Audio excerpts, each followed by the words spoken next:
Hello Trekkies and welcome back with another video of TREKKERPRISE. Well, today we're going to talk about the episode called Sanctuary. Well, this episode was absolutely amazing in many ways. We got to see a little bit of a Union command, we got to see many guest star, and we got to see a fantastic fight scene as well that we definitely have to talk about because that was just hilarious.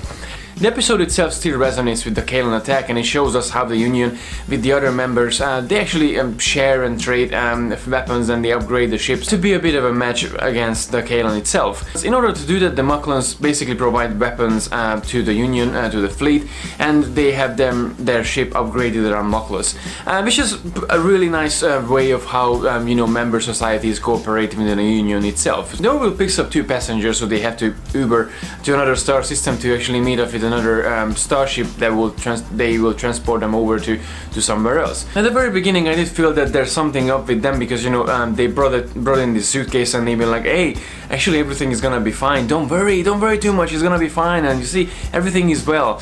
And then so I thought at the beginning that they might be terrorists or they might be doing something dangerous to the ship, but then actually they're smuggling their own kid, who happened to be female. Now, this is an interesting topic because with the Moclans we had this story in season 1 about the girl.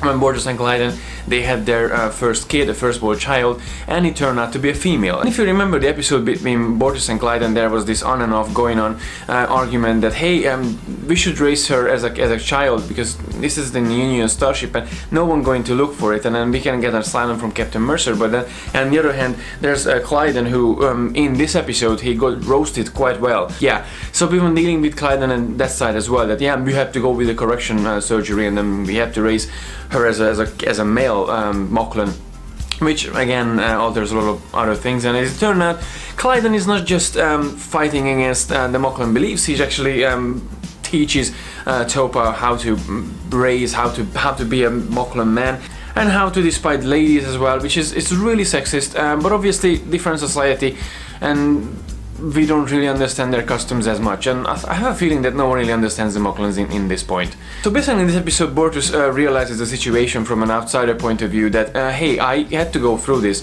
and I just really don't want them to go through, but obviously he was risking his own position in the Orville as well, not telling the captain, not telling the captain and Commander Grayson and all the other people of the crew. Their reasoning was quite reasonable as well, saying that hey, what if they stole the child, what if they doing some surgery or alterations or some experiments on it, and it's really interesting. So Bortus was kind of listening to his own feelings, to his own judgment, instead of having a kind of a other rational consideration to the whole subject. So obviously the Orville tracks down the ship, and then turns out they actually didn't go to Retepsia, they went into this big nebula, and there's a planet with 6,000 female Moclans in, and Havina is the one who actually we see in the end of the About the Girl episode, the leader of this whole group, and she's basically just making a sanctuary for the whole Moclan female society who she just wanted to save. Obviously when this turns out, they come up with this idea that hey, they can request political asylum from the Union, and then they will be part of the Union and they will protect them, but then the Moclans, they not gonna execute them or send them back to alteration surgeries. And again, this is a really nice aspect of the Orville, that they try to find a common ground, they try to find a solution to a problem, not just close their eyes and let the Moclans deal with this, because we all know how that would end at the end. So it's really mature, and this is where the whole thing gets complicated. Obviously the Moclans, they don't want to agree with this. The ambassador, who played by Tony Todd, and for Star Trek fans we all know that he played Kern in Star Trek Next Generation, and he played a couple of other roles as well in Deep Space Nine and Voyager.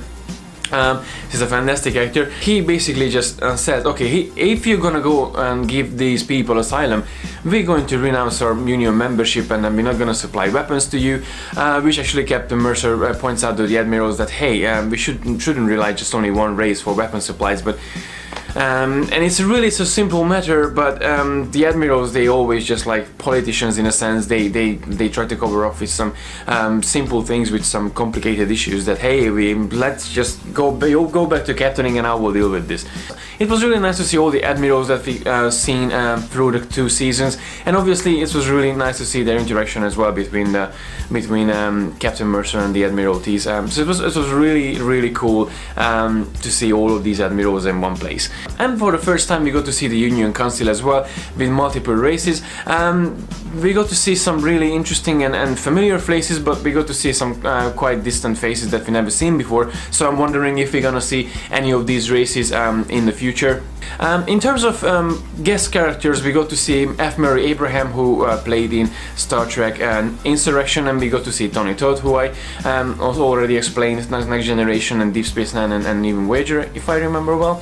And we got to see Marina Sirtis as well. Now, there was quite a few rumors that she will be in the Orville episode, and it was really interesting to see her in this episode, although I wasn't really excited about how she was acting. She's a wonderful actress, and I loved her in Next Generation, but somehow it didn't really fit to the Orville itself. It just was a bit weird to watch her, but she was still adorable. Obviously in this episode we got to see quite a few fun elements as well. We got to see Captain Mercer and Havina going into Earth, and basically Havina started to look up female writers and artists in the Union Library.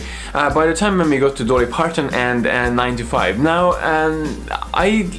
I'm not gonna lie, I loved that music before, but now the Orville just made it an evergreen. Honestly, it's just such an awesome thing to see 9 to 5, and then Havina is like so passionate and optimistic about it. Like, hey, this is gonna be our voice, this is gonna be our thing, and obviously Dolly Parton herself, seeing all the tweets after the episode aired from many fans, and she actually retweeted it many times, you know, how the Orville made her song more memorable. So it was just a really sweet note from the real world that, hey, you know, 400 years in the future they listen to your song, and then a revolution starts to pick up and emerges because of you. It's just still a sweet thing to have in the Orville. Reusing the same song for a battle scene and for a fight that they happen to have between Kelly, Bortus, the female Moclans, and between the male Moclans. Plus, obviously, we had this wonderful ship-to-ship battle around the planet. So it was such a really it created such a good atmosphere. I remember when I was watching this episode with my wife, she said that actually this is genius and brilliant, because it is. I mean, never really seen a fight scene, even a space battle or a hand-to-hand combat accompanied by something like a pop music, and in 9 to 5. That was just absolutely amazing. I'm still, if I think about the episode, it's just super amazing and super cool. So the episode concluded in the way that they said that, hey, we are going to leave them, we're not gonna deal with them, but you should not deal with them either, just let them alone. And then obviously they're gonna promise that, hey, they're not gonna smuggle any kids in the future, and everything just, you know, calm down, and just like trying to find a common ground in this situation. So Admiral Halsey he came up with this nice notion and this nice idea that you know, we're gonna find a common ground in this case. So the whole episode itself was just amazing, and the Orville still has this unexpected charm that accompanied by some really good drama and science TV. With fantastic writing and fantastic actors and characters, and I really hope, and I'm really hope that they're gonna renew the series. It's been a while that we ever got to, you know, hear about any renewal or something. So they're still really quiet out there. Anything is really quiet out there, but we still have like 2 episodes. So hopefully by the end of this season we're gonna get some news on the renewal itself. So yes, overall it was an absolutely amazing episode. I really enjoyed myself. I think this is probably gonna be my second favorite episode so far, mainly because of the 9 to 5 fight scene. Just, you know, that's just absolutely epic. So I'm really looking forward to hear your opinion about this episode. Please let me know your thoughts in the comment section below of the episode 13 called Sanctuary, and I'm looking forward to have a discussion with you guys. As always, thank you very much for watching. Please don't forget to like and share the video, and don't forget to subscribe to receive all the geekiness every week. And until next time, Live long and prosper.